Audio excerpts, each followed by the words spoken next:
Assalamualaikum warahmatullahi wabarakatuh. Perkenalkan, nama saya Afra Ali Farani dengan NIM 2105135336. Saya berasal dari kelas PGSD 2021B.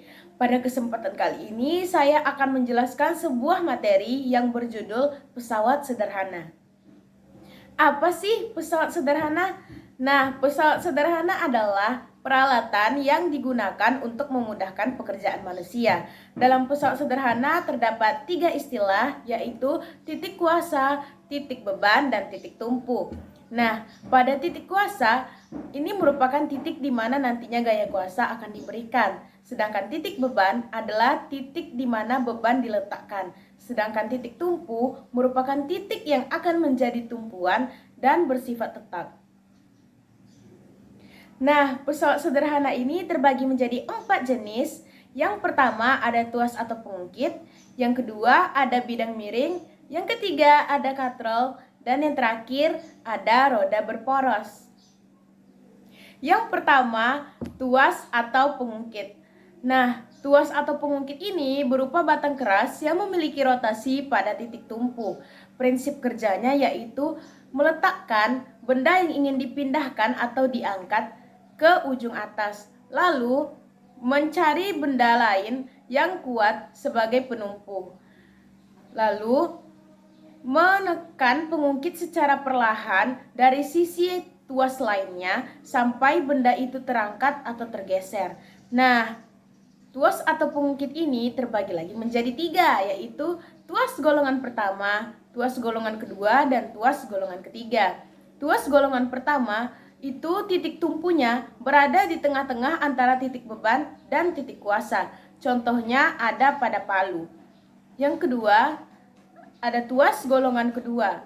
Tuas golongan kedua ini titik bebannya berada di tengah-tengah di antara titik kuasa dan titik tumpu. Contohnya itu pemotong kertas. Dan yang terakhir adalah golongan ketiga, di mana titik kuasa pada tuas golongan 3 ini terdapat di antara titik beban dan titik tumpu. Contoh dari tuas golongan ketiga ini adalah pinset. Yang kedua, ada bidang miring. Menggunakan papan datar miring untuk mempermudah manusia memindahkan benda yang berbeda ketinggiannya. Namun, pada bidang miring ini, jarak yang ditempuh akan lebih jauh atau lebih panjang. Contoh penerapan benda pada bidang miring ini di kehidupan sehari-hari yaitu ada pisau, kapak, baut, dan lain sebagainya. Yang ketiga, ada katrol. Pada pesawat sederhana yang satu ini terdapat roda yang berputar pada porosnya. Biasanya dibarengi dengan rantai atau tali untuk mengangkat benda. Prinsip pada katrol tidak jauh berbeda dengan pengungkit atau tuas. Namun pada katrol biasanya titik kuasa itu berupa tarikan. Nah, katrol ini terbagi lagi menjadi beberapa bagian. Yang pertama ada katrol tetap. Katrol tetap adalah katrol yang tidak berubah posisinya ketika kita mengangkat benda. Contohnya itu alat penimba pada sumur. Yang kedua ada katrol bebas, di mana pada katrol bebas ini katrolnya akan berpindah posisi saat digunakan. Contohnya ada pada alat pengangkut peti kemas. Yang ketiga ada katrol rangkap, di mana pada katrol ini terdapat lebih dari satu katrol yang disusun berjajar. Dan yang keempat ada katrol ganda. Pada katrol ini terdapat gabungan dari beberapa katrol yang digabungkan menggunakan tali. Yang keempat ada roda berporos, di mana roda berporos ini adalah roda yang dihubungkan dengan poros.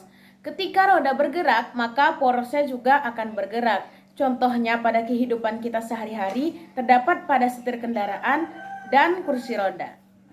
Mungkin sekian yang dapat saya jelaskan, lebih dan kurang saya mohon maaf. Assalamualaikum warahmatullahi wabarakatuh.